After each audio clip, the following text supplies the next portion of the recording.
Welcome back to another episode of the Blacklist Podcast. Today's guest has a story that's both shocking and deeply important. At just 16 years old, Jon Romano walked through his upstate New York high school armed with a shotgun, firing several shots, a decision that would change his life forever and lead him to spend the next 17 years in prison. But Jon's journey didn't end there. Now, as a mental health advocate, he's using his experience to raise awareness about mental health struggles and speak out about the factors that led him to that tragic day, hoping to prevent others from following the same path. This is one episode you do not want to miss. This episode, along with a host of other inspiring stories, can be found at theblacklistpodcast.com. Without further delay, Jon Romano.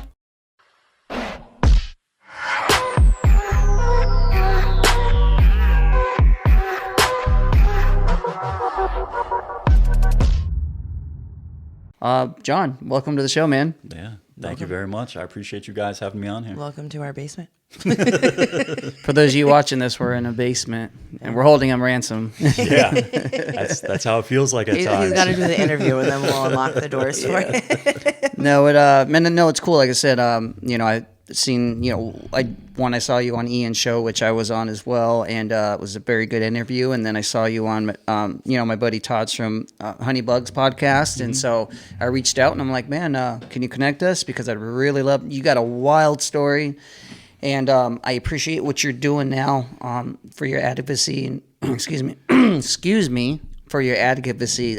Sorry, guys, I got new veneers in, so I'm fucking talking weird. But yeah, man, so I appreciate it. I'm excited to kind of hear a little bit more about what you're doing now, kind of going from there. Yeah, no, my life is obviously, I have an extreme story, not only when I was a kid, but as an adult. And so I do my best, like, if I can help people by just talking about things, and especially advocating for, so many people ask me, what led you to do this? But also the most important part is, how can we help and prevent others from doing anything like what I did? And what things can we learn so that these tragedies don't happen anymore? I always ask, like, we talk to a lot of people in recovery too, and I always ask them, like, give some advice to somebody that might be watching this. But I think mental health is extremely important to give some advice that somebody's struggling with that, and the parents and the friends of people that are struggling with that. It goes hand in hand, and it's not talked about enough. It's definitely getting more mainstream and talked about a lot more, which I absolutely love and I appreciate. Yeah, that's, and I'll tell you too, thankfully, I've never dealt with addiction issues myself, but being in prison, I had a lot of friends who were in recovery or still in active addiction. And I learned a lot of things from people in addiction. I used to go to, 12-step meetings and AA and all like that, just to be like, yeah, my name's Jon, I'm here to listen and learn. And I really did learn a lot. And that's how I kind of got the mindset of, oh, wow, all right, so it's basically those of us who have been through the darkness, we've been through whatever struggles, we get help from other people with similar situations, and then we help others with similar situations. Yeah. So that's what I try to do is, I'm helping by sharing my story and hopefully letting people know my main piece of advice that I wish I could tell my 16-year-old self: be open, honest, and vulnerable. Yeah. And you're not alone. You're not the only one that's feeling that way. Exactly. Well, you're not weird for feeling that way. You're not strange. You're not odd. There is somebody else out there that feels the same way that you're feeling. 100%. But the way society makes it is you're not allowed to talk about those feelings, and I'm sure, and I've seen you address this multiple times. People now are, they don't feel that you're worthy enough to go and advocate or anything because of what you did, this and the third. And I'm not gonna lie, like, I told a couple of people that we were going to be sitting down with, with you, and even though they don't know you specifically, they're just like, why? Right. Like, why would you sit down with somebody who did something like that? And it's like, do you not understand this is the fucking problem? Is that you guys all of a sudden, because somebody did something, it was horrible, but at the end of the day, like, he's trying to make it right. He's out there explaining what he was dealing with, it's not a cop-out, it's not an excuse, but it's just, it's just people do that and they shut it down, and their mentality is the problem. Well, I think it's also that people are concerned and they want to make sure that I'm not a possible threat, whether they might think that I'm still a violent individual or that I might influence other people to be violent individuals. Yeah. You know, just even by sharing my story, people are afraid, well, could this inadvertently, you know, influence somebody to do something like what I did? Yeah. However, my story is a little bit different because here I am not, you know, talking as a 16-year-old about what I just did. Right. No, I'm 36 and I'm explaining, you know, as a now grown, matured adult, here's what I did, here's why I did it. But most importantly, for anybody out there who's thinking like I did, you know, please get the help that you need and don't feel like you're alone. Don't feel like you're, you know, so horribly wrong or different that you'll never have a regular life. No, you can have a wonderful, beautiful life. You don't have to hurt others in order to get the attention that you need. You can have a wonderful, beautiful life. Right. The main thing is you have to deal with those dark thoughts, those thoughts of depression or isolation or whatever you may be dealing with, because we all deal with different things that don't get talked about. But the more you talk about it, the more likely you are to heal and to get back on track. I think you talking about that too will help, you know, like if a friend recognizes something, you know, in a friend or even just someone at school or somebody at the park or, you know, parents can recognize that in their kids and they'll be more prone to open up to them and be able to ask questions from hearing your story. They'll understand, you know, what they might be going through and it hopefully will make it easier for others to approach them and to offer them that help because not everyone, you know, they can sit here and listen to your story a million times or somebody else's story a million times.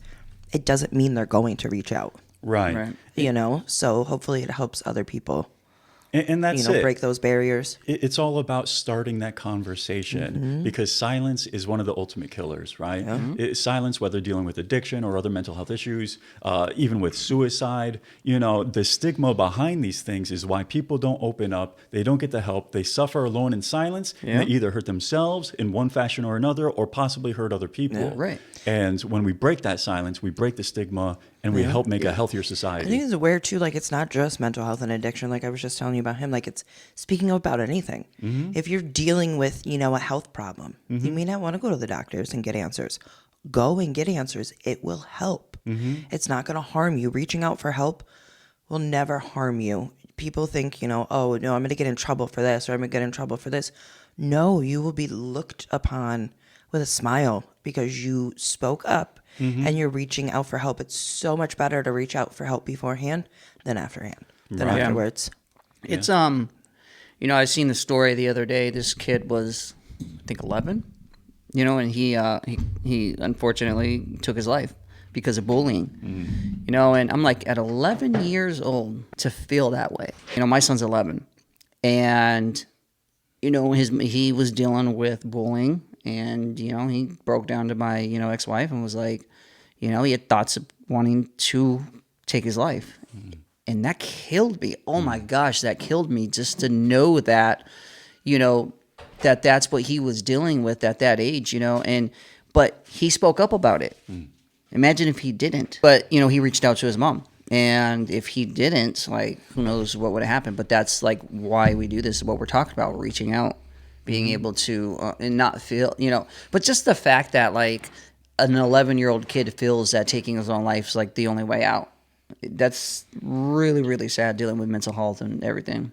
Well, especially I think at that age, you feel like any little thing is going to define the rest of your life. Or if people tell you it's going to be okay, life will get better 5 years from now. You feel like 5 years from now is an eternity when you're only 11, 12 years old, because obviously you're so young, you don't have that much reference. Right. But so I think it's beautiful that your son was able to open up and express these things, because without that, who knows what would have happened. Yeah, we could have been like the parents, you know, that are been on the news the other day about their 10 or 11-year-old child that went through with the act because of that, you know, and so I think it's very, very important that we do this. What we're sitting here today, what we're doing, what we're talking about, even though it's hard to hear, and and again, it's been all these years. And like I was talking before we started recording, I'm pretty sure some of the parts are probably still hard for you to talk about, but you do it. Yeah. You got to be vulnerable and open up that, and to be able to really hit that spot. We were having that conversation yesterday, and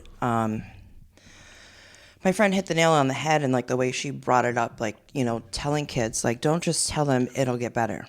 It is okay to feel your feelings right now.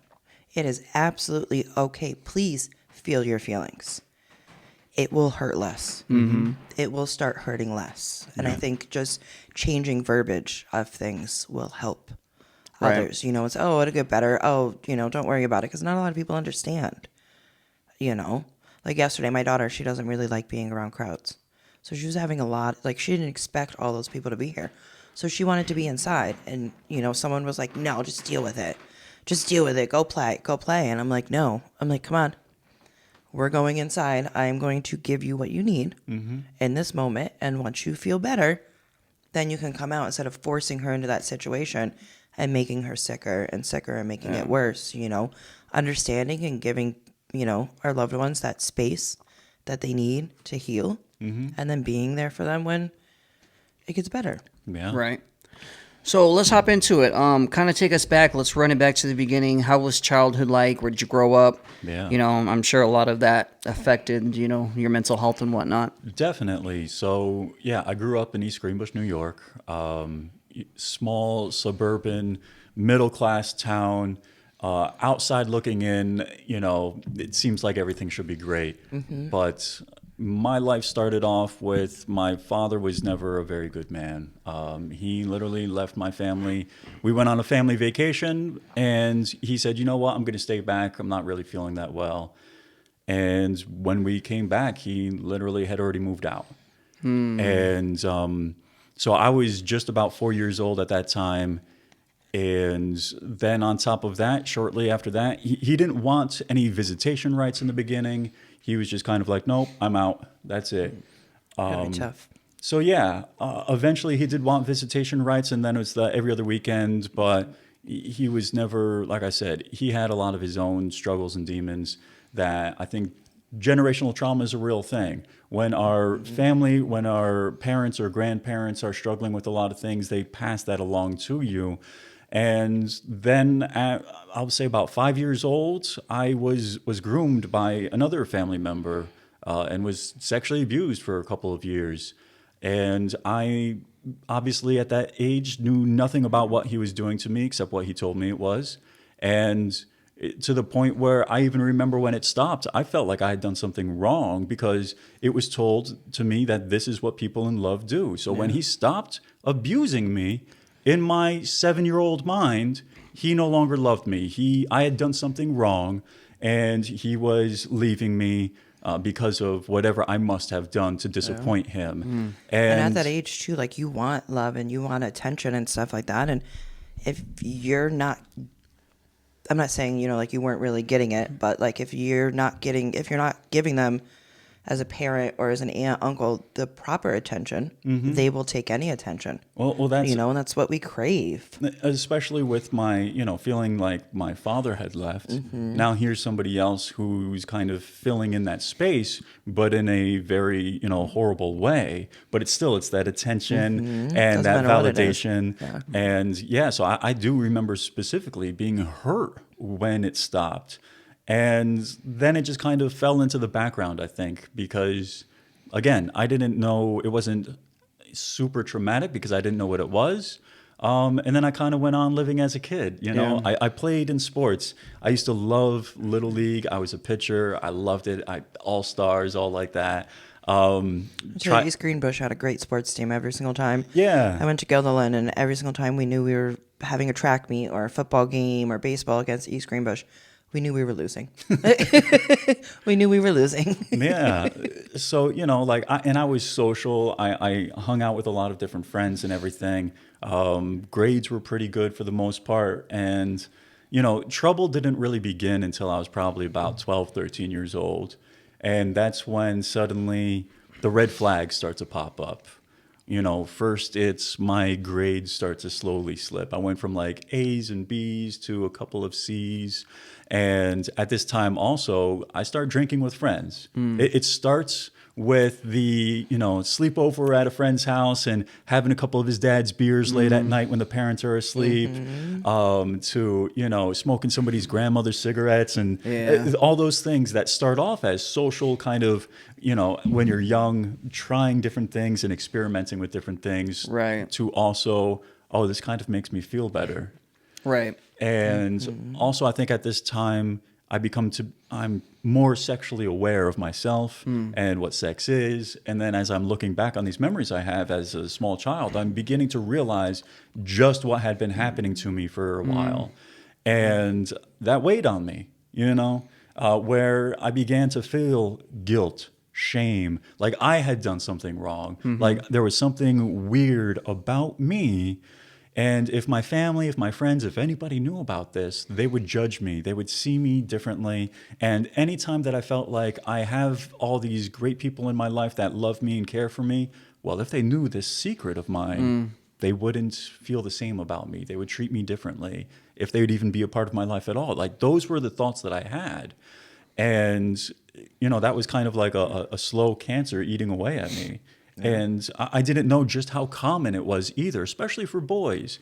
I remember the specific thoughts of thinking this is something that happens a lot to women and girls, but I remember thinking this doesn't happen to boys. But yeah, so then a lot of other things kind of start to build up with a lot of basic depression kicks in where I don't want to get out of bed. I don't want to play sports anymore. I quit playing sports, and Did it slowly start happening, or was it just like I think it's monsoon slowly, or something? Yeah, no, you? It all slowly builds up. It creeps in, and I think my mom and a lot of other people just started to think that this was like adolescence, kind of that teenage turmoil that everybody goes through, and nobody knew some of the underlying things. Even as the depression got worse and worse, even as I'm starting to fail, I'm starting to get into trouble, I'm, smoking on my own more, drinking on my own more, and I'm doing everything I can to numb myself. The outside looking in, I think people are like, it's just, teenage drama, nothing too serious. And I think that's, troubling too, because, other people telling you, oh, it's just adolescence, it's just your hormones, it's something everybody goes through. You're not going to sit there, as a teenager and pinpoint on stuff and understand it. You're just going to listen to them because, they know like, oh, okay, this is just this, it's not this. Right. It's hormones. I can't do anything about that. And if you if you didn't have all the adults around you saying that, you could have taken a microscope and looked at other things at the time. Yeah, and I'll say too that like even as my mental health really starts to get worse and worse, and I also realize that there's so many people who go through sexual abuse. There's so many people who deal with mental health issues, and they never go on to do anything like what I did. I talk about this only because, one, I believe that it was a big piece of the puzzle in my life at that time, but also, two, I want to bring awareness and I want to advocate so that people feel comfortable opening up and talking so that they can not only prevent a tragedy like the shooting that I committed, but we can help prevent people from going down the path of numbing themselves with drugs and alcohol. We can prevent people from ending their own lives, so that's why I talk about these things. Did you ever like speak out on the sexual abuse, or was that until like way after? So yeah, and that's the other thing is I never talked about it, even later on when I asked to go to therapy. Because when I was 14 or 15 years old, I'm failing classes. I'm literally in high school and I'm calling my mom and I'm saying something's wrong with me. Like I don't feel right. I can't make it through another day. And I asked to go to therapy and she does everything she can. She comes, picks me up, brings me to my general physician first because, we're able to get in there almost right away. Yeah. Right. Schedule therapy appointments. But even when I went to therapy, like I would talk about being suicidal, but I wouldn't talk about sexual abuse and all the like conflict and everything that was building up within me to do with that. I didn't talk about that until I was in prison. Okay. And that was only after I saw another man, in prison who was speaking up on it. And I was like, oh, wow, this is somebody who like I look up to and respect. And, we would just kind of have conversations among ourselves, in groups of people who were in prison and trying to turn their lives around. And he was willing to talk about it. He didn't care what people thought. He was just kind of like, no, this is what happened to me as a kid.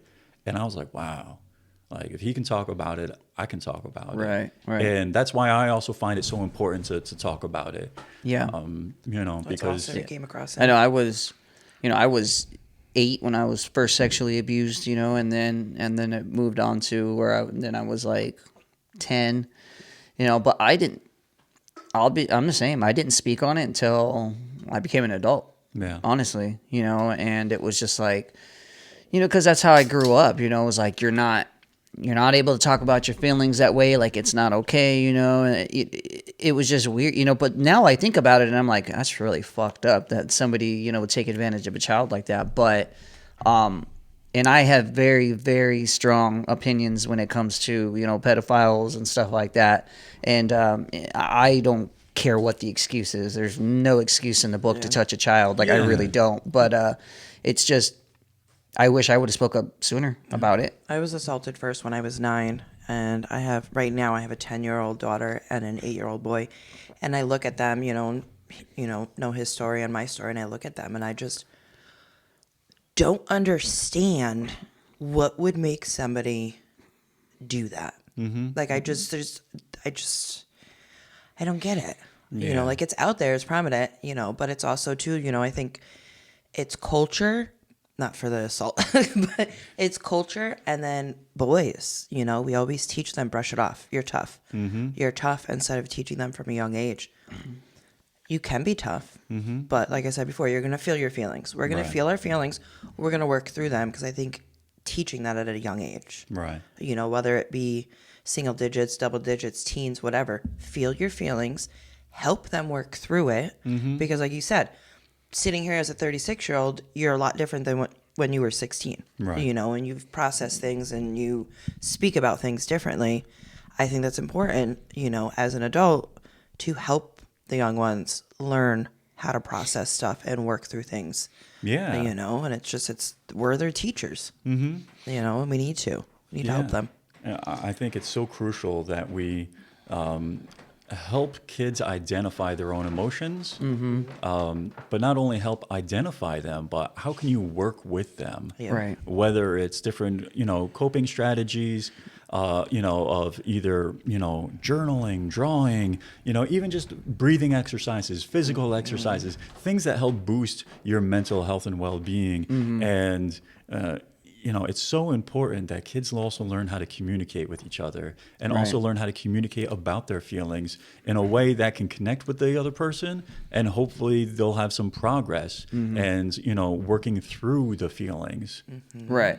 So when you're 16, before, the shooting occurred and whatnot, what was your mentality? How was it at that point? Yeah. Obviously, it was a breaking point to that extent, but. Were you still in therapy? Yeah. Yeah. Were you still seeing a therapist? So I'll tell you, a lot of the problems with the school began about a year before the shooting. I had attempted suicide, ended up in a mental hospital. And while I'm in the hospital, I'm in the juvenile unit, and we're expected to be going and participating in classwork, where there's probably like 15, 20 other kids. They're all having classwork sent in from their schools. Columbia High School refused to send me any classwork. And that was kind of the first kind of like, felt like, okay, this is kind of awkward. You don't want to help me out. And then when I get out and I go back to school, and we're kind of breaking down to them, all right, like, listen, obviously something's, definitely wrong with me. I'm going through some things. I'm going to therapy. I'm starting on medications. I also need some help while I'm here in school. And we wanted to get me an IEP, an individual education plan, where you're able to get a slightly different day-to-day routine than everybody else, where you're able to get some extra help and tutoring. But again, they said no. Right. And they claimed that I didn't fit the criteria. And we're like, nope, here's your own paperwork. I clearly fit the criteria. My psychologist, my psychiatrist, everybody's on board. Some of my teachers were on board. Nope, they wouldn't do it. And so I start to feel like, oh, you just really don't want to do anything to help me. You know, even when I asked for just a tutor, like they assigned me a tutor, and then the tutor like showed up once, and then that was it. And I kept going, and I said, my tutor's not showing up. I need help. We'll figure something out. And then it was just kind of like time after time, I felt like I was being neglected. I felt like they were ignoring me. And they even told me, try homeschooling. If you don't like what we're doing here, if we're not able to do enough for you, try homeschooling. So I did. But that's one of the worst things that you can be doing for somebody who's going through depression, because to isolate them more. Exactly. Now I'm being isolated. Now I'm not seeing my friends Monday through Friday at school like normally. Like I'm still hanging out with people on weekends and everything, but I'm feeling isolated. So that didn't last too long. I was able to get back in school, and finally my mom hired an attorney. You know, she had to hire an attorney, and the attorney said the magic words. Hey, we are going to file a lawsuit, and you're going to get some really bad publicity in this. And then suddenly the school said, we'll do whatever you need. You know, It's pretty sad that that's what it took for them to do that. Yeah. So a lot of places, though, that's why they make up, like people will Yeah. make up attorneys or pretend to be attorneys and call places because it's the only way people will listen. And it's sad. And at that time, at that age, I just kind Especially because you were trying. Like Right. you were trying to get that help. You were trying to advocate for yourself. And the adults that were supposed to be teaching you and help you grow and help you learn were just pushing you away and shoving you away. Yeah. And so that's kind of, I kept feeling like I'm doing what I'm supposed to be doing. You know, thankfully, like I had my mom and I had a support system outside of school, but I felt like I didn't have anybody who cared in the school. And yeah, that really started a real resentment towards the administration and towards those people there. And even when I got my IEP, it was May 2003. The school year is pretty much over. Yeah. I'd already failed a bunch of classes and it was over. And I'm like, fuck it. Like, I'm done for the school year. Like, I gave up. And over the summer, you know, I start to get back on track. And I'm being a little bit more open. I'm talking in therapy. We're trying out different medications. But, you know, they're also, I'm on a cocktail of medications. I'm on antidepressants, antipsychotics, you know, sleeping medications, Xanax, and all these different things. Because it's, you know, starts off as one, you have a side effect. Okay, well, we'll give you this other medication to deal with the side effect. That's what they're doing with me. Yeah. But I didn't realize at the time also that whenever you're introduced to a new medication, whenever they increase or decrease the dosage, you're throwing your brain chemistry into chaos for the temporary time. And so I spent many months, you know, where it's just kind of up, down, switch to new medication, up, down, switch. Yeah. And I want to throw this in here real quick. There is a genetic testing called pharmacogenetics, I think it's called. Okay. You can literally just type in like genetic testing for medicine. And it's basically a red, yellow, green light. You take a DNA sample. I think either swab your mouth, like all sorts of ways that they can get it. A lot of times insurance won't cover it. You have to pay out of pocket. But it's worth it because, like I said, it gives you a red, yellow, green light for medicine and doses.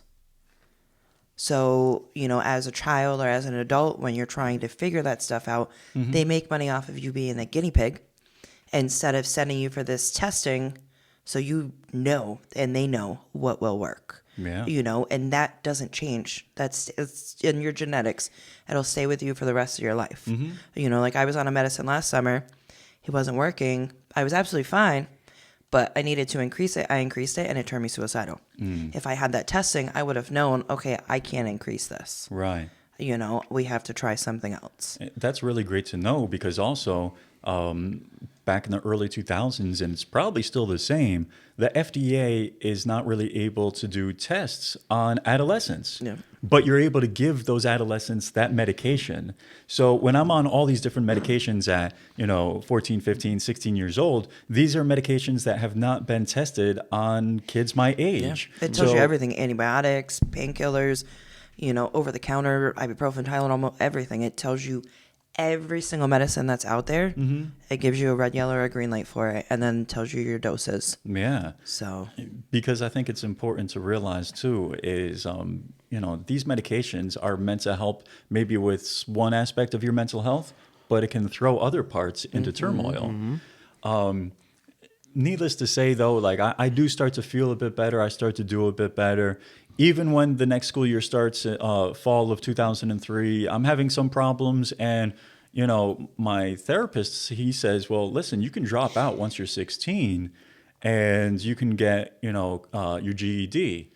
And I was just kind of like, all right, that might have to be what happens is, and I end up following through with that. I end up, when I turn 16, the school tells me, oh, well, you had to turn 16 before the school year starts. You can't drop out. But I'm like, no, I'm done. I'm not coming back. And my mom is on board with it because we had set it up where I would be taking classes at Hudson Valley Community College and starting to take college classes, getting my GED through continuing education program. Yeah. So I would get my GED and have college credits.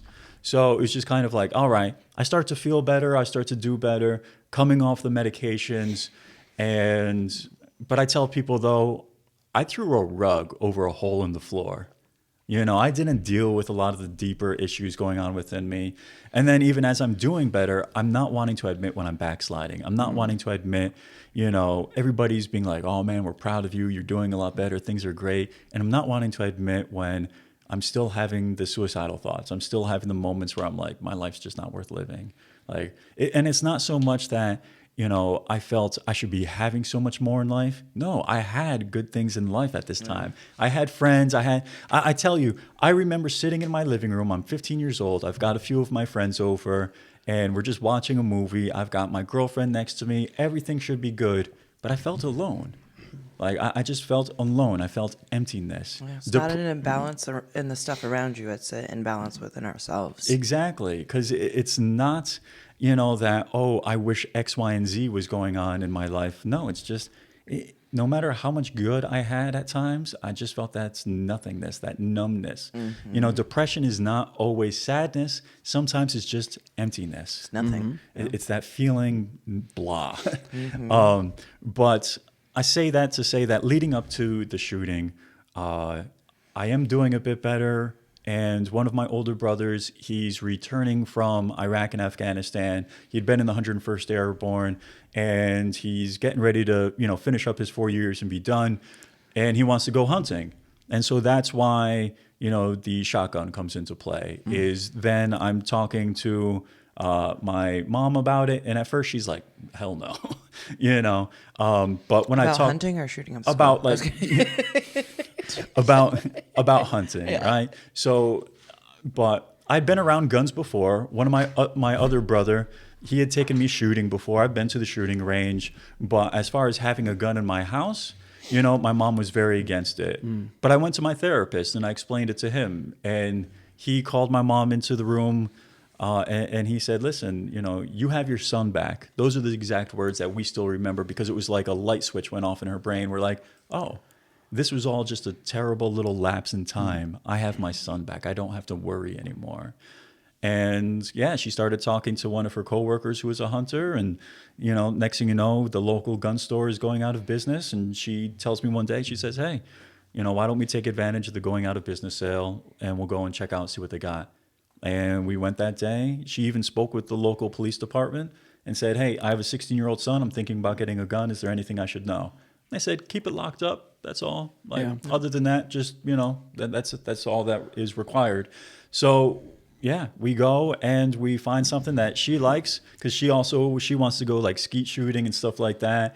She wants it for home protection, and she figures I'd be able to go off with my brother and go hunting. And, we get the shotgun. And to me at that time, I'm just kind of like excited to go hunting. I'm not thinking anything, horrible at that time. Yeah.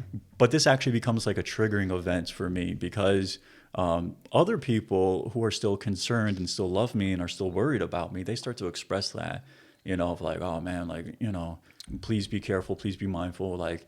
And I start to distort their love and concern for me. And I start to be like, oh, you don't trust me. You don't believe in me. I've been putting in all this work and doing everything, and you still don't believe in me. Because my, teenage mind, I'd only been like doing anything for like months, not years. But I'm thinking like, no, I'm completely different. Why don't you believe in me? Why don't you trust me?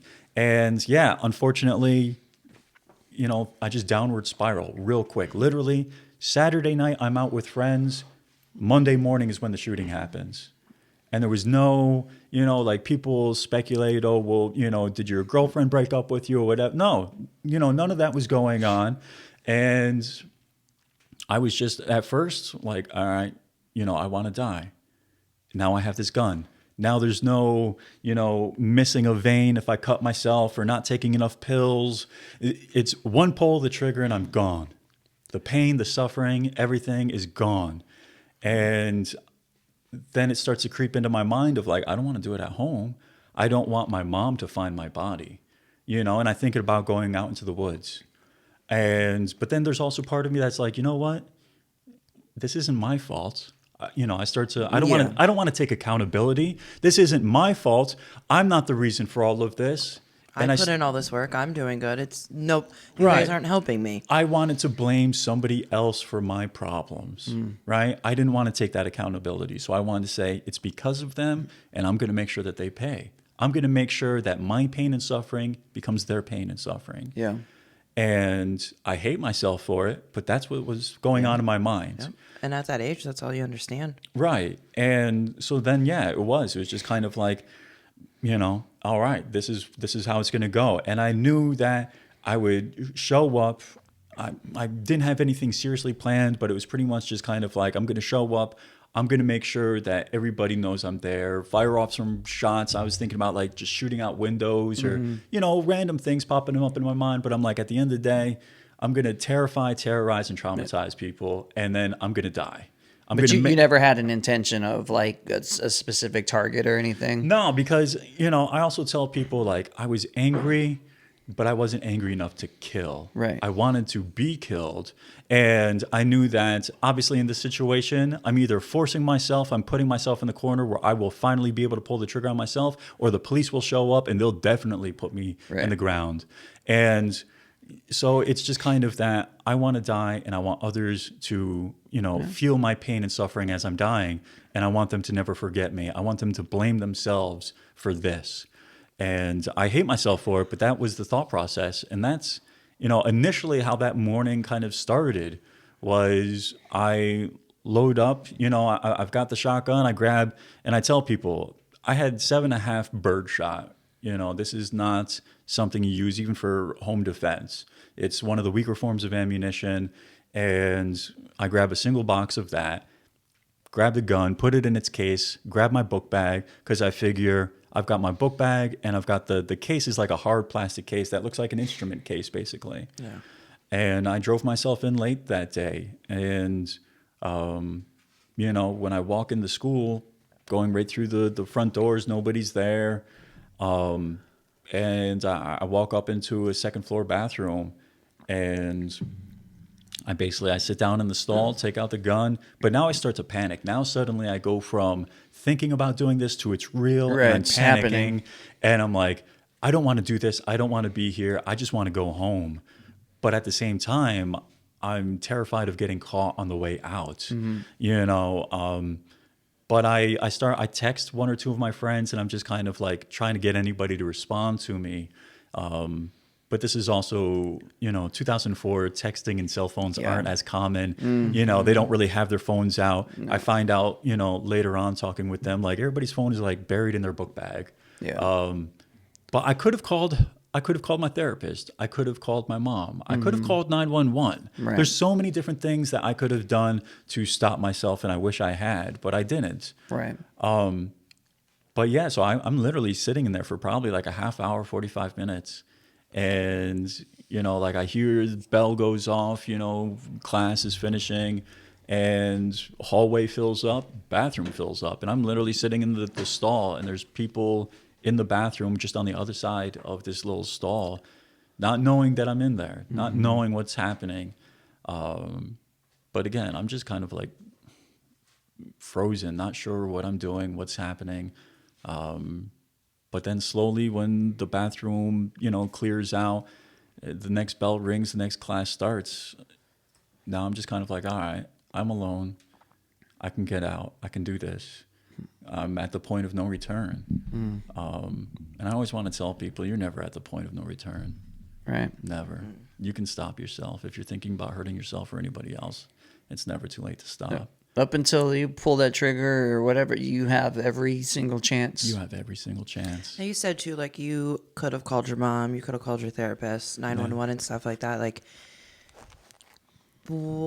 looking back on it now, how do you think you would have brought that conversation up? You know, just in case somebody else is ever in that position, you know, just some advice on if they feel that way. Just how would you, you know? Yeah. So one of the biggest problems, I'll say, is whenever you're even if you're in therapy or you're wanting to have that conversation and you're thinking about hurting yourself or others, you know that you're probably going to get institutionalized. And that's one of the biggest hurdles is people don't want to be institutionalized. They want the help, but it's the back and forth.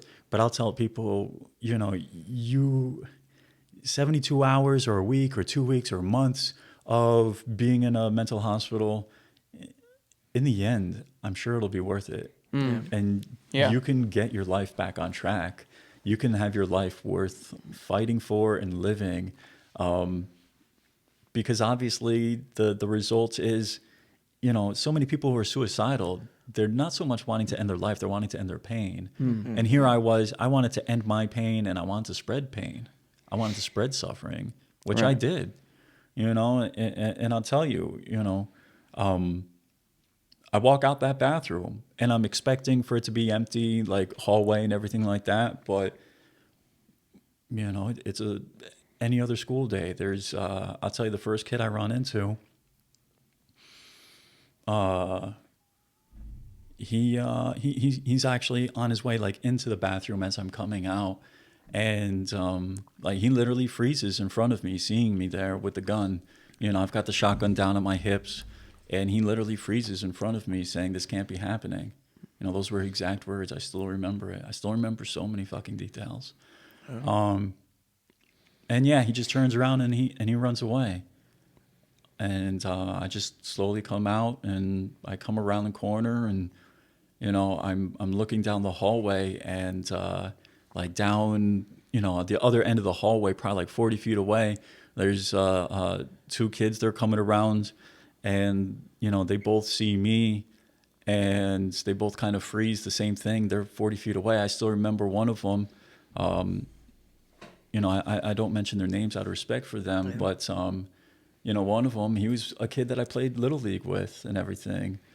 He was somebody who I knew, but I still remember he yells out, "Oh shit." And there was a teacher in one of the classrooms right there. She doesn't know what's happening. To her, it's still any other day. She hears somebody yelling, "Oh shit." And I still remember hearing her tell him, "Watch your mouth." But then that's when I pull the trigger. I point the gun, they're down and kind of to the left and I point like up to the right and away and I pull the trigger. And you're just trying to scare them? Yeah, you know what I mean? Like they think I'm shooting at them. I know that. Yeah. 20 years later, they still think I was shooting at them. I understand. But yeah. And now everybody knows I'm there. Everybody knows. Not just that you're there though, but that you're that something fucking horrible is happening. Yeah. Because now, I fire the gun off twice and now I'm just walking around. And now I'm just kind of like, yep, this is it. It's over, And like I still remember all the doors are closed in the classrooms, but there's this one door is wide open, and I just kind of walk over and I stand in the classroom doorway.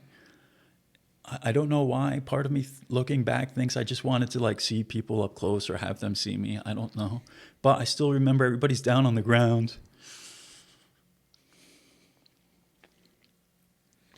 But, and the teacher, I'm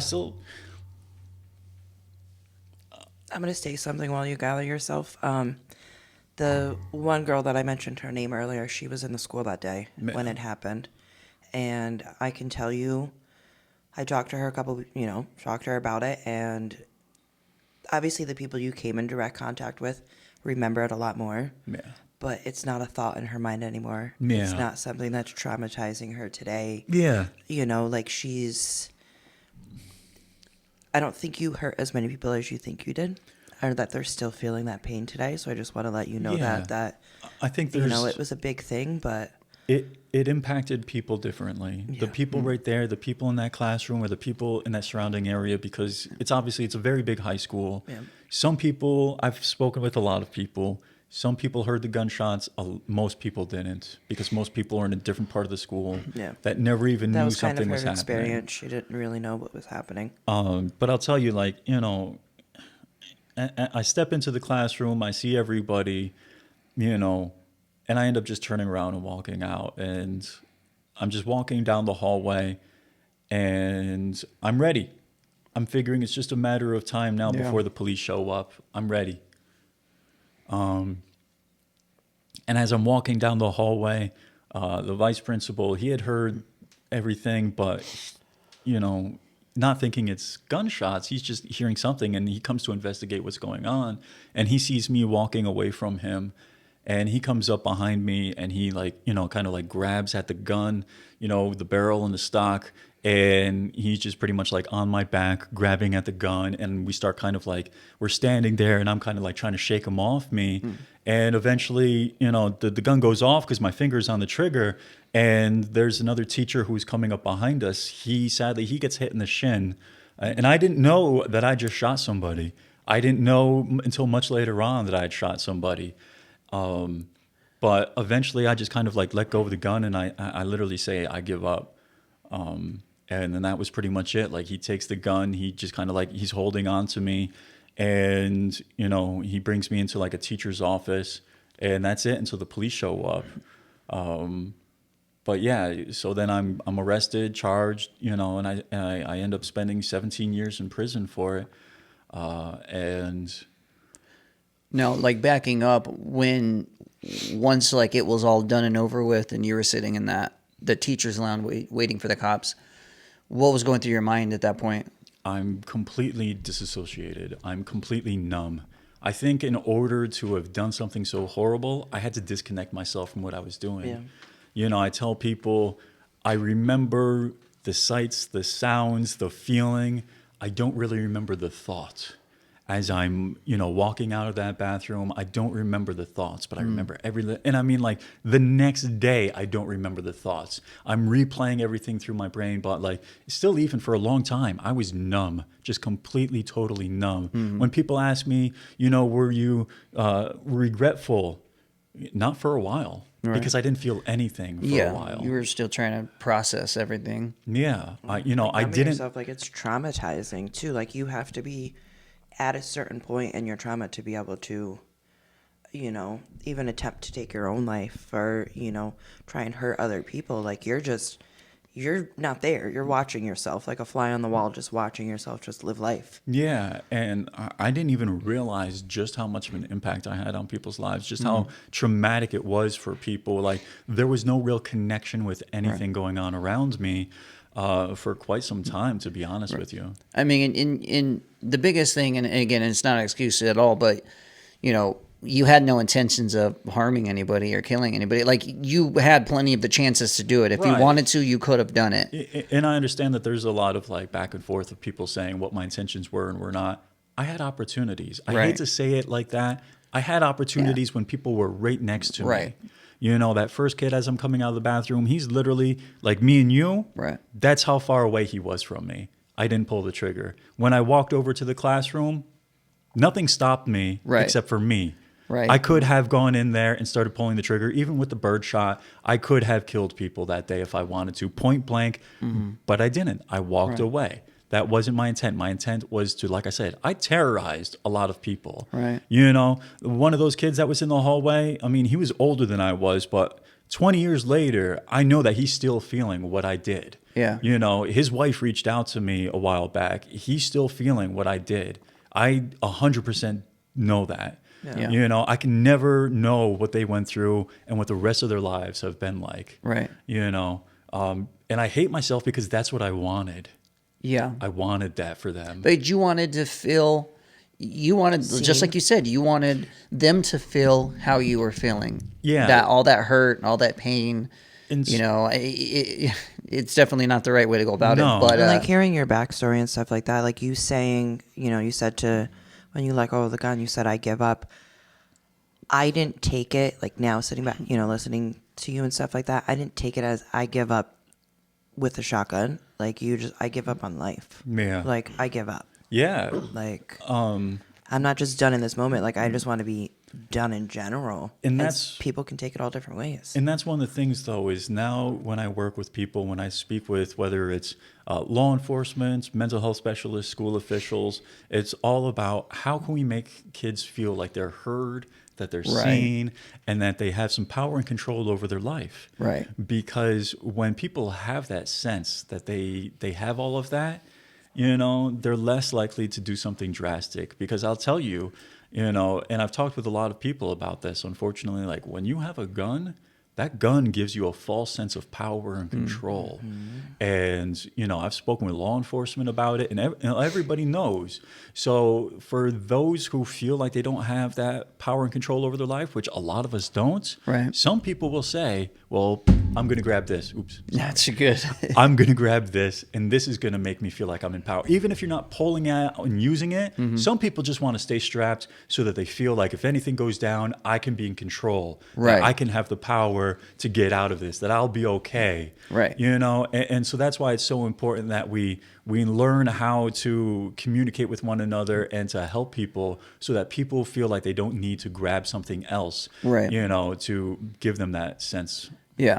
How did your mom react to that? Yeah. So then I think it was like a day or two afterwards, my mom, my brother, and my sister come to visit me in county jail. And I'm still under lockdown because the first 3 days in county jail, I was in Rensselaer County Jail. You're under lockdown and everything for tuberculosis tests, and so you're not allowed out of your cell for shower, for anything except for a visit. But for that visit, like I was in like a separate room than everybody else on the visit floor. Like they've got the plexiglass. And, my mom's there, and her first words were to me like, I love you. I want to hug you so bad right now, and I want to hit you. And I kind of laugh because my mom is the type who doesn't believe in spanking or none of that. But like she had rage that day, obviously. But I'll tell you what, though, like as angry as she was, and my brother and my sister, and as angry as so many people, whether it's friends or community members, a lot of people were reaching out and wanting to help me. And but it's sad that it took that happening for that to happen, though. It is sad, but at the same time, I want people to know that most of those people would have been there to help me if I just been more outspoken. If you would have opened up. I'm still not doing right. Something is really wrong. If I had just been like, I'm going to fucking kill myself. Yeah. My mom and everybody else would have been like, okay, nope. This is hard, but we'll get through this. We'll do what we have to do. Like you said, that 72 hours or 1 week of being in a hospital, getting that help because you spoke up is way better than the latter of the choices. But as far as like when I'm in county jail and even during my time in prison, I was able to turn my life around because of my support system. I'm very blessed to have that. Not everybody has that, and that's why I try to do what I do today to advocate so more people, we can create better support systems for everybody, whatever you're going through. Right. So sitting in that courthouse hearing your sentence, how did you react? Well, one, what charge did they hit you with? Did they hit you with like attempted murder charge? Yeah, so they ended up charging me. I had an 86 count indictment. Wow. I had 3 counts of attempted murder, 1 count of assault, and 82 counts of reckless endangerment. And I was facing 75 years, which here in New York State, 75 years means you do pretty much like 63. I think I did the math one time. You only get 15% good time. Anyways, I was facing life. At 16 years old, I'm facing life in prison. And again, I also, like you were saying, I'd given up on life. Even when I'm in county jail, even when I'm facing all this time, like, I didn't care. Okay. I'm facing life, whatever. I don't have the fight in me to say, no, this is what happened. This is what I did. This is why I did it. I was just kind of like, all right, cool. I'll plead guilty. I pled guilty to 3 counts of attempted murder. They said that those 2 students, even though one of them said I was pointing away from them, attempted murder for both of them, attempted murder for the teacher. And I was just kind of like, whatever, I don't care. You know, like going to trial for me, it felt pointless. One, because I didn't have that fight in me. Right. And two, I knew that a trial would have just been a media circus, and it would have been just like Just long drawn out. long drawn out. And I was like, I don't have the fight in me. I don't have the energy to do all that. I don't even care. And it Right. wasn't so much like, obviously then I should have been thinking, do I have the energy to do all this time in prison? But I was just, whatever. Right. Just let's get this over with. I need to get to prison and just like get into the flow of what, you know, my life is going to be like for a long time. And yeah, so I plead guilty to 3 counts of attempted murder, and I had 6 counts of reckless endangerment as well. And yeah, so they sentenced me to 20 years. But again, with good time, I was able to do 17 and get out.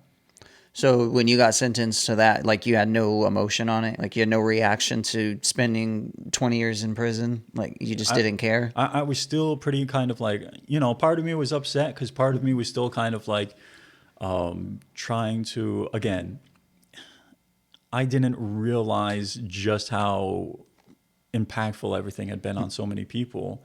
And part of me is just kind of like, not connecting with, this was obviously not only big news around here, but you know, it's like nationwide whenever there's a school shooting, obviously. But in my mind, I'm still disconnected from that. I remember our schools were a little tighter around. I've heard right that around schools, time.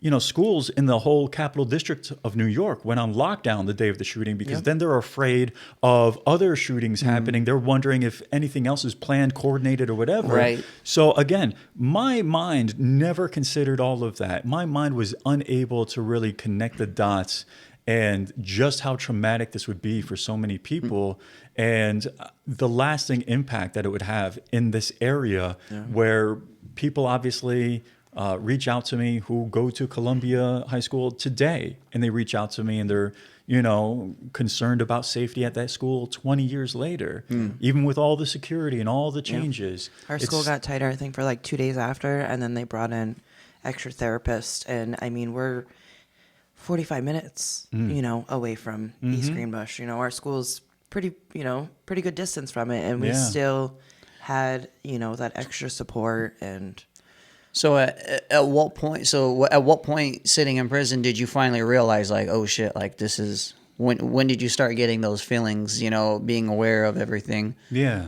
So I think it's a slow process, and it's also about as my healing starts to go on, and that's the catch-22 about healing, is the better your mental health becomes, the more aware you are of your actions.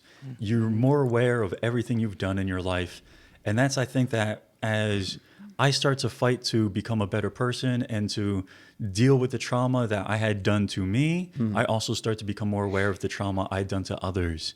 And so it took a couple of years before I started to really, like, you know, read self-help books and start to talk with my mom or start to talk with my sister or start to talk, you know, even with prison psychologists and stuff like that. It took a couple of years and there was no real breaking point. I think it was just the nonstop, you know, my mom and other people believing in me and telling me, like, you can get through this, you can have a good life. Yeah. Eventually it was just kind of like, all right, like my mom sends me books, like for a while they're just sitting under my bunk in my cell. But after a while, you get sick and tired of being sick and tired, kind of like with addiction. Yeah. Sooner or later, you're just kind of like, all right, I'm willing to try anything at this point. Like, let me open up this book and see what's going on. And then, it's when I start to believe in myself and I start to connect with myself is when I also connect with everybody else who I've hurt. And I start to even open up and start to talk to some of my friends about, you know, all the different things that had happened afterwards and all the different people who were affected. And it's just kind of like wave after wave after wave, you know, year after year, different things hit me as time went on. Right. You know. Did you ever, after you got out, did you ever get to talk to them at the school and basically like make your amends and whatnot? No. So like there's orders of protection still in place to this day. Okay. With you know, the teacher, the vice principal, and a lot of the people from the school. And so with amends, again, I learned from my friends who were in recovery, sometimes you can't make direct amends. You make amends with yourself. You got to make amends with yourself, or I believe in universal amends. So I came home from prison. I actually had a job already set up. People from East Greenbush actually had their own small business, and they said, hey, whenever you get out, you've got a job with us. And so I had a job, and, I went and got a different job for more money. But eventually it was, I don't want to just pay my bills. I want to be doing something good. I want to be helping people. Yeah. And so I quit my job and I started working at a homeless shelter.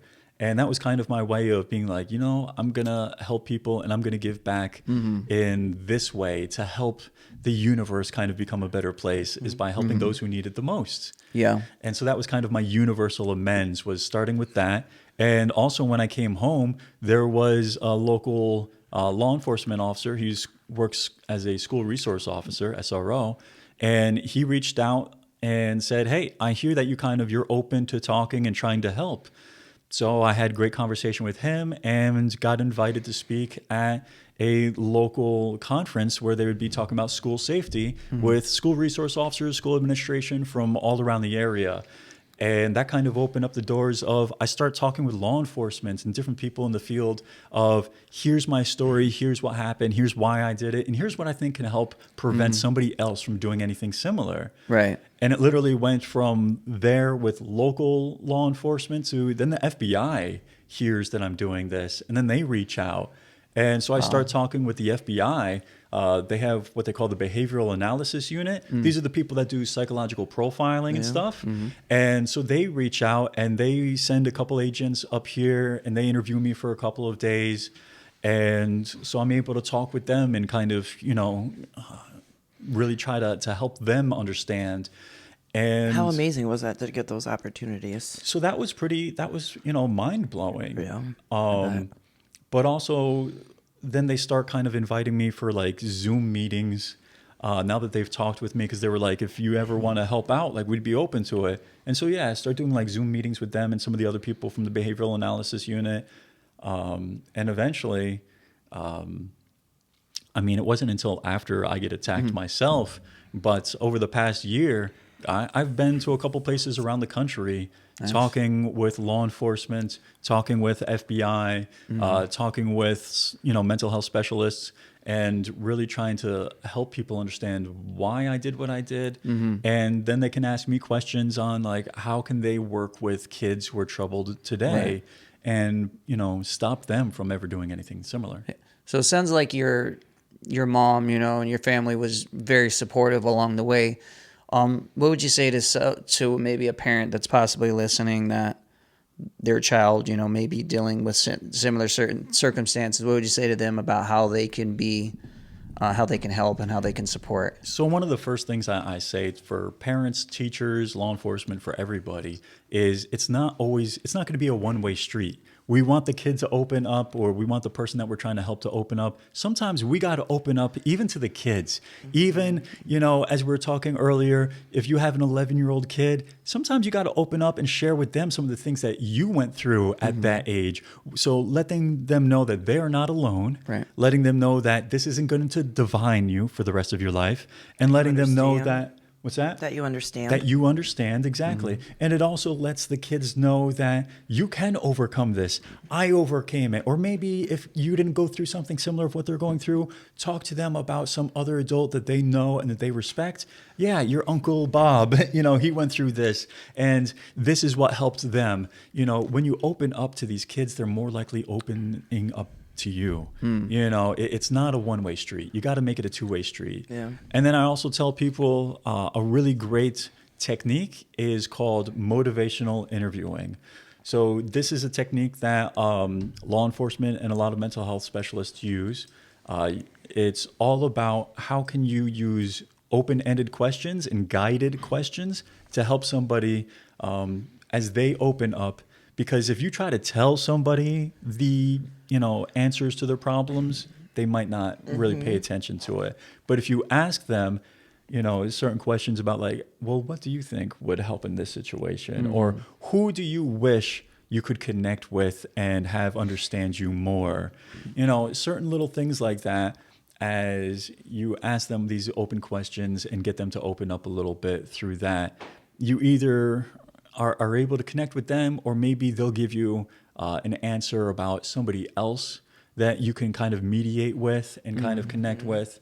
I think that helps me a lot at my age is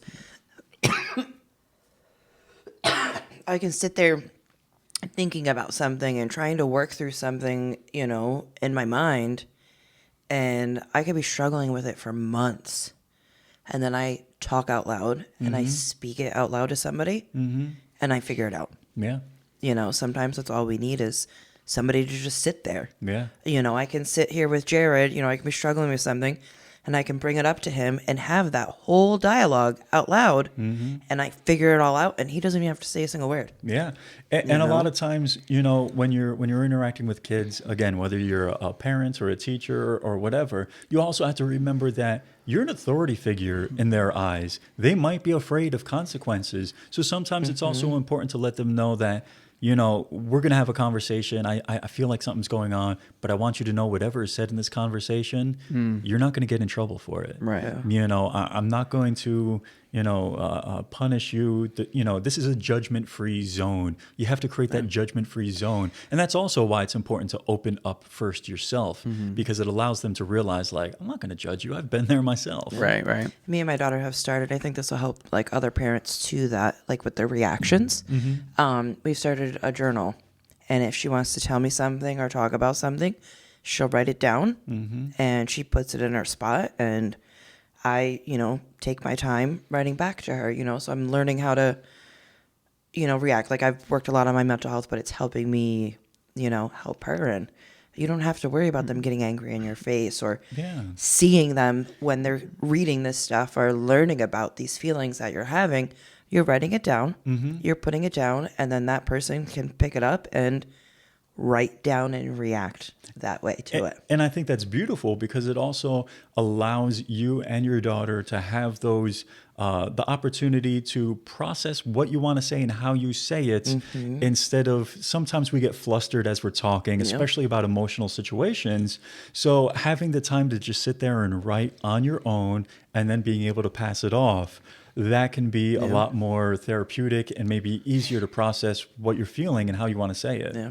They have a lot of like structured journals out there now for like parents and kids where it's like prompts and answers and stuff like that, and the kids can fill it out, but you don't have to go and get that. You literally can go to the dollar store and get a notebook and write back and forth with your kids. Yeah. And if they want it to be kept a secret, they can ask you, mom, dad, whoever you are to them, can you please take after you're done reading it, we will burn the letter so nobody else has access to it. And after you're done reading my letter, we can burn it so nobody else sees it. So it literally, stays between you and that other person. And I think that can be a part of the process. It's almost like a ceremony of like That's what I used to do. Letting go of the emotion. Or I used just to blank out, and I'd say it doesn't matter if there's light in the room, nothing, and I would just write stuff down. Yeah. And then I'd set it on fire. Yeah. It's that control, that power. Yeah. So Right. it's nice. So let's move on to the attack. So obviously, you mentioned earlier that's a very big part of your story. So how did all that come about? So sword attack, right? Who would expect? I was working at the homeless shelter. I was running a clothing pantry for about 9 months. I'd been home from prison for about 1.5 years when the sword attack happened. And basically, it was just a day like any other. It was lunchtime. I was downstairs where the cafeteria area was at the shelter, kind of helping things out, just observing, making sure everybody's good and everything's smooth. When a gentleman comes in, he's not really a regular. He's not somebody I recognized. And he starts to have problems with one of my coworkers, starts yelling at him. And, so me and my other coworkers were just kind of like, hey, just trying to de-escalate the situation, just be like, hey, I don't know what's going on, but, we try to be a little bit more respectful here and everything. So, if you want, just kind of grab your lunch. We got a spot over here. You can go and sit down. But, he's back and forth, animated, aggravated with us, with some of the other guests.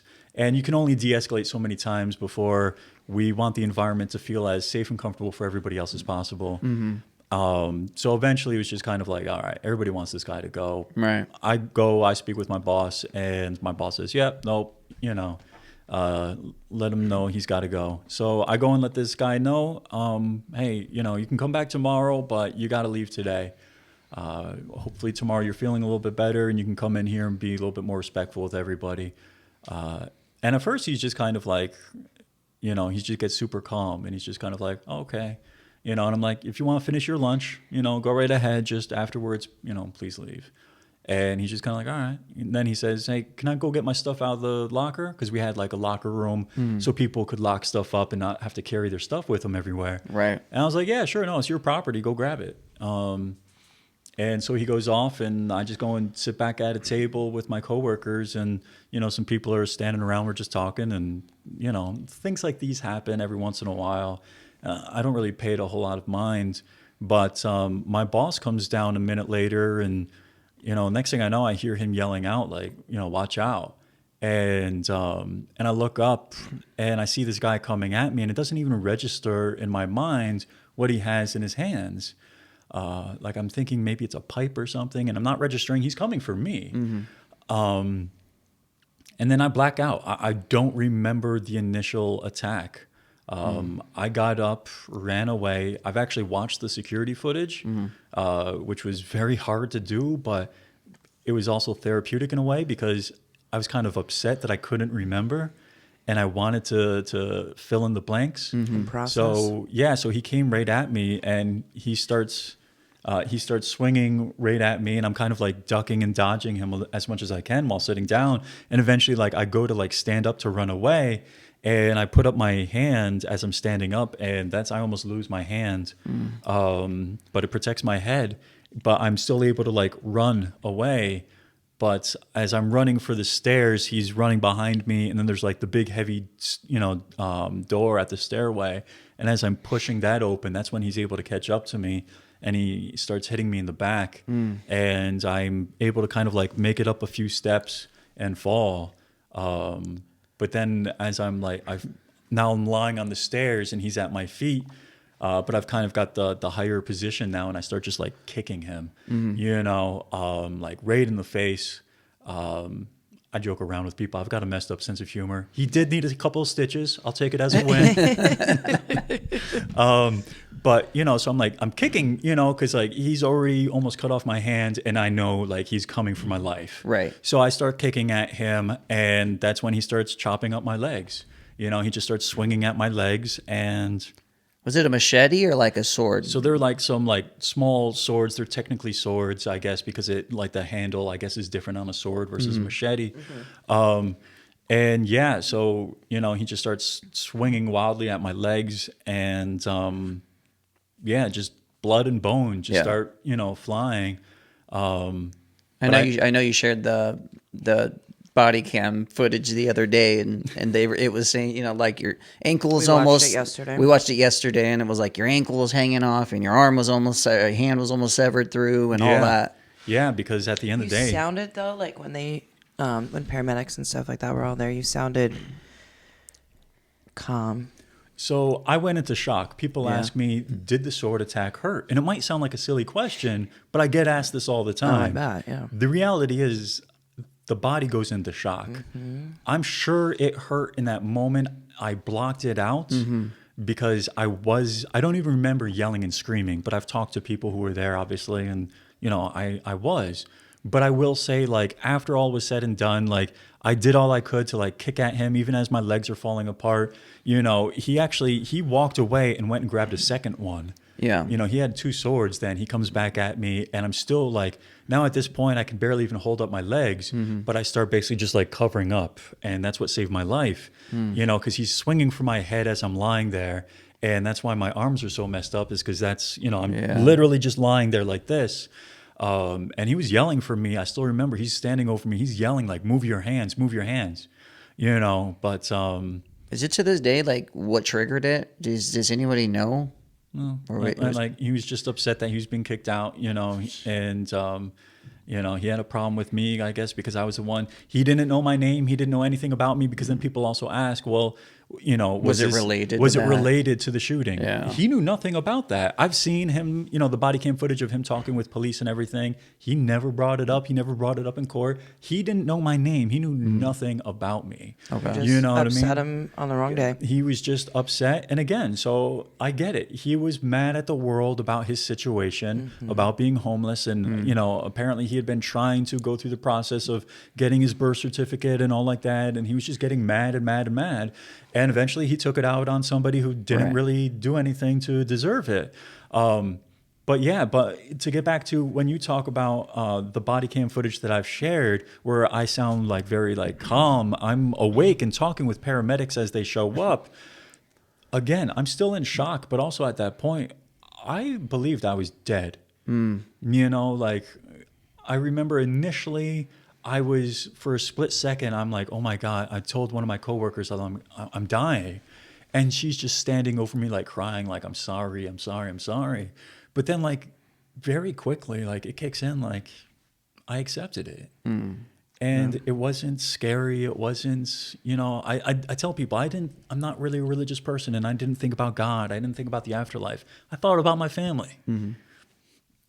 I literally tried to grab my phone as like my hands is falling off. I'm literally like trying to like grab my phone out of my pocket. And my boss, he even asked, he's like, he sees what I'm trying to do. He's like, no. He's like, he takes out his phone. Who are you trying to call? And I told him, I still remembered my mom's phone number. And he calls my mom, but like he doesn't hand me the phone. He ends up basically handing it off to one of my other coworkers. To tell her like get to the hospital now. Right. But yeah, I had accepted the fact that I was dying. Even when they all show up and they put tourniquets on all of my limbs and they're doing their best to wrap me up and everything. Like in my mind, I'm like, I'm dead. And I was okay with that. What was the aftermath of it? Yeah. So Like I had said before, like I was following you before it happened, and then you disappeared for a while. And I remember the next time seeing you, on live, like in the hospital, like as somebody who's seen you before, and you were talking about stuff that you were doing and everything, like it was shocking.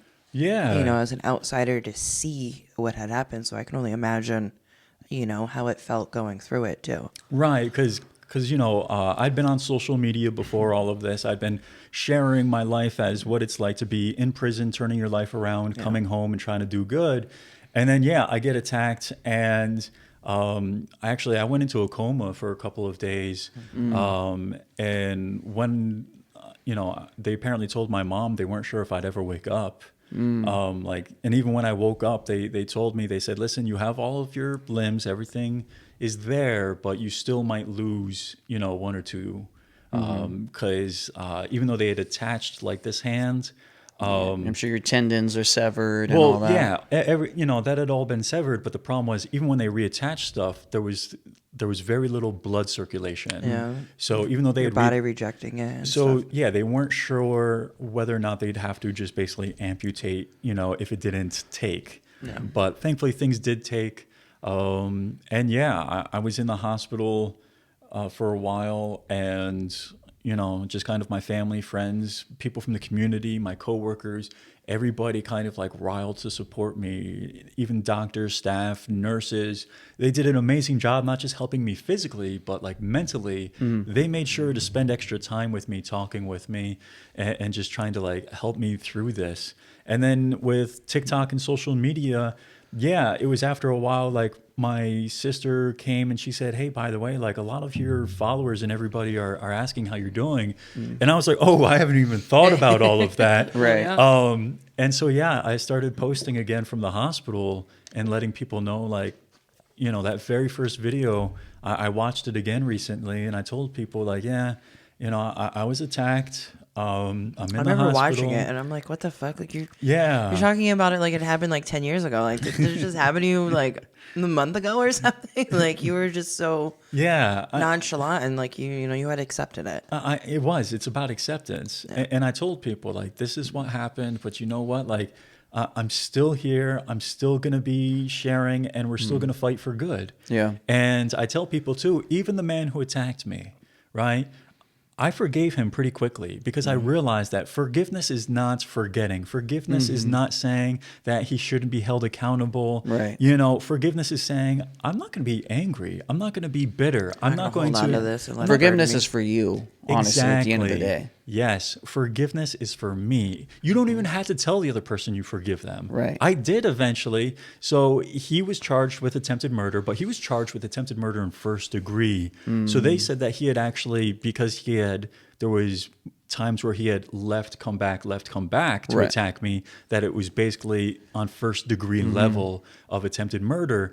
And so he was facing 25 to life. And I told the DA, I don't believe in life for people who haven't killed somebody. Yeah. You know, and they were trying to get him to plead guilty to a deal of 20 to life. And I said, no, I don't want that for him. You know, nor do I want this to go to trial. There's a mountain of evidence against him. Right. You know, he confessed. There's dozens of witnesses, security footage. There's no reason. Just give him something, let him plead guilty, and let's move on. So they ended up offering him 25 years without anything on the back. And, you know, so he accepted that. He could have probably fought for even less time. But Right. I think, too, I saw the footage of him talking with police immediately afterwards when he was arrested. And he even told them, he said, I know I'm going to spend the rest of my life in prison. Like, just, you know, take me away. Let's go. And so I think that he had kind of like, he didn't have any fight in him either. So, But so you could relate. You could show Exactly. him the same grace that you were given, essentially, at the end of the day. Like, even though, you know, you spent 17 years, you know, it's like, I don't know whether you were thinking that at that time or not, but it was like he was you at one point, yeah. you know, like, and it's not an excuse, but it's like you did what you did because you wanted everyone else to feel the pain and the hurt, and he did the same. yeah. And so it's just like, I know you're not a religious person, but at the end of the day, like, you're still here. Right. You're still alive. I Yeah. mean, you could have been shot by police in the first time with the shooting. You know, this guy could have killed you, but you're here. You're doing something. I think you have a purpose in this life, and I think you're living it and you're following through with it. But you've been given grace and you've been given those second chances and to be able to change your life around and help others. You know, at the end of the day, listen, it's even if one person listens to this or watches this and it helps them, like, the job's done. And that's it. You know, like you said, does everything happen for a reason? Like, I don't believe in predestination, but we can find what reason can I give this situation? Right. So here I am. I can no longer work with my hands. You know, I'll never have a job again where I can't type. I can't pick up heavy stuff. I have to work with my voice. So I have to share my story. Right. Yeah. You know, so at the end of the day, I'm going to keep doing that. And I hope I can make a positive difference and I can hopefully help people. Yeah. You know, I even hope that the man who attacked me gets the help that he needs. I told him that when he was sentenced to 25 years, I told him that in court. I said, I've been where you've been. I've been to the prisons you're going to go to. I know what it's like. Find the people in there who are turning their life around, and I want you to do the same as well. Right. Yeah. I've been a huge believer in forgiveness. You know, him and I have talked about it, and recently we talked with somebody, and I told him, I said, 100 pound of rocks is a lot harder to carry than 100 pounds of feathers. But they weigh the same. But forgiveness is turning a rock into a feather. Yeah. You know, it's still there. You're still carrying it, but it's easier to carry. Well, you know, like one of the things that somebody told me is like, imagine the trauma that you've experienced is a rock inside of a box, right? As time goes on, you know, does the trauma, you know, change? No, it still stays the same, but the box, you know, your personality, everything grows. Yeah. So it's not going to like bounce around as much. It's not hitting everything else as much. There's more room inside of the box for the rock and for everything else to be okay and not to be bumping into each other. Yeah. Your trauma will always be there, but it's not going to affect you as long as you open up and you heal from it and you grow from it. I think that's the biggest thing. Even if you don't want to open up to other people about it, open up to yourself about it. If nothing else. And think about it. Like I said, feel your feelings, work through them. And, you know, it's how we heal. Right. Yeah. And then, like you said, how you write in a journal with your daughter. Well, people can write in a journal on their own and they can do the same thing. I used to do that in prison where I would write stuff out and then I would just tear it up. Yep. That's what I tell a lot of people. I'm like, listen, like I said, you can do it in a dark room. It could be night. It could be anytime. You could be laying in bed. You don't have to turn a light on to write it. Mm-hmm. You can write without the intention to read it or anybody else to read it. Yeah. You know, it doesn't have to be like nothing. Just write. Like I would blank out and just write stuff. I have no idea what I was writing, but I write it. Yeah. You know, and then burn it, rip it up, throw it away. Like.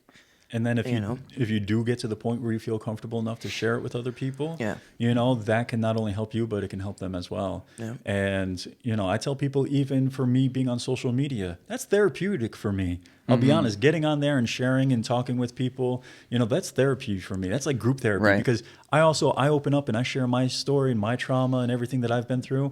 People send me messages and they share with me all types of things that they've been through.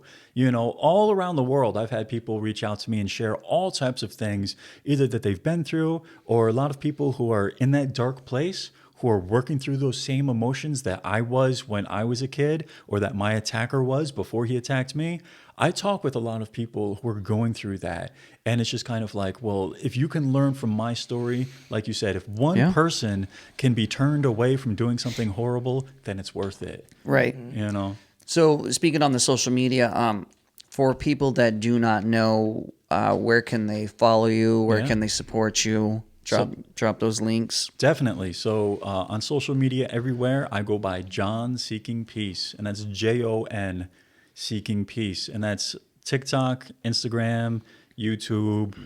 You know, and I tell people also, my DMs are open. I might not always be able to respond to all the comments and videos and stuff like that, but if people DM me and they want to have a conversation, I'm always willing to have a conversation. And if people want to email me, jonseekingpeace@gmail.com. Yeah. No, I think it's good what you're doing. And at the end of the day, and I'm sure even though you get the messages of people reaching out, I'm sure you get some hate shit too. Oh, yeah. And how do you deal with that? So I understand that first and foremost, a lot of people see me as still being a possible threat. Like I mentioned, they might think that I'm violent or that I might influence others to be violent. And I'm not upset about that. You know, I'm not even looking to be liked. I'm not looking for your sympathy or for forgiveness. I'm just looking to share my story and hopefully inspire change, to hopefully prevent something else from happening. And when people hate on me, it's just kind of like, okay, like I get it, you know, but sometimes too, I tell people, I hope that you can heal, because if you're going on the internet and you're arguing with people, you're never going to make any type of real positive change by just arguing and talking with people in an angry, disrespectful manner. Right. You're not going to help yourself. You're not going to help them.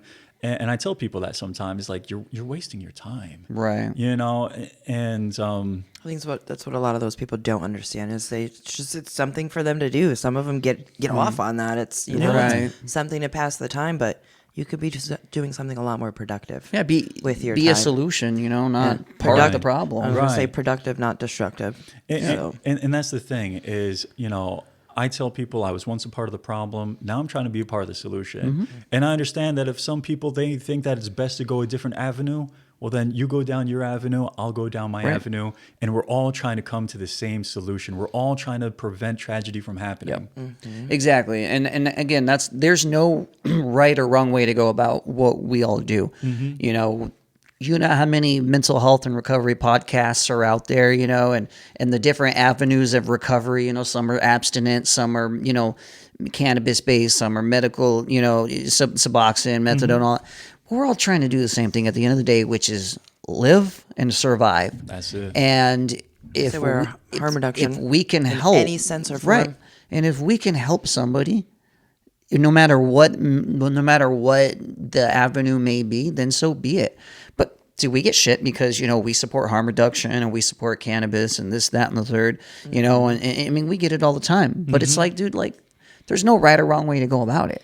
Like we have really good friends of ours who are completely opposite on our views on a recovery, but we still support each other, right? Because your way may not work for me, and my way may not work for you. Doesn't mean it didn't work. It doesn't mean it didn't work, right? There's more than one way to skin a cat. Like that's the way so with what you're doing, it's the same thing. Like, all right, cool.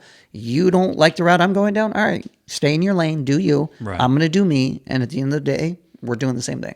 Yeah, because you especially with harm reduction, whether it's with drugs or violence, there's so many different ways. I fully support those who, if you're no longer doing heroin because you're using Suboxone or you're using cannabis, well, then I'm sure your life is better now than it used to be. And it's you're doing less harm to your body and to your mental and everything like that. Like you're prolonging your life and you're making yourself more productive for yourself. Yeah. You're more productive for yourself, not just as in society. We need to be more productive for ourselves in our own personal life. Like you were saying before, like, there's some days, if you're not drinking, you're not eating. So, if you're going through the day, like if you start drinking something, then, the eating will come with it and stuff like that. And some days we're more productive with ourselves than others. And that's okay. That's it. It's absolutely okay. Yeah. No, it's all about progress, not perfection. Right? Yeah, man, I appreciate you coming on, spending this time with us and kind of just getting in the basement. In the basement, we're going to let you go, I promise. A lot cooler than being outside, though. Being able to open up this opportunity, just to hear a little bit more about you and your story and whatnot, and let our viewers hear and let us sit here and chat with you. No, I appreciate it, and I appreciate the people who are watching, listening. I know it's a very difficult conversation. I know it's something that it's hard to hear, but it needs to be heard. It needs to be heard. It needs to be discussed. And even if somebody doesn't like me who's listening to that, to this, as long as you go and you have a conversation with somebody about something productive, from this, then that's all that matters. Right. Even if somebody's just pissed off and talking about, oh my God, I can't believe they had a conversation with this guy. But then that starts a conversation about school shootings, or it starts the conversation about mental health and getting the help that you need. Yeah. That's all that matters. Like I said, we're kind of being known for helping the homeless, all of it. We're kind of known for trying to push the envelope on these topics because people don't want to talk about it. Right. But we have to. It's the only way that we're going to get around this is we have to have those uncomfortable conversations, and we have to be honest about it. So, everybody that's watching, that's listening, go follow Jon, go show him some love. Reach out if you're struggling. Reach out. That's the biggest thing. Reach out. Pick up the phone. Send a DM. Whatever it may be.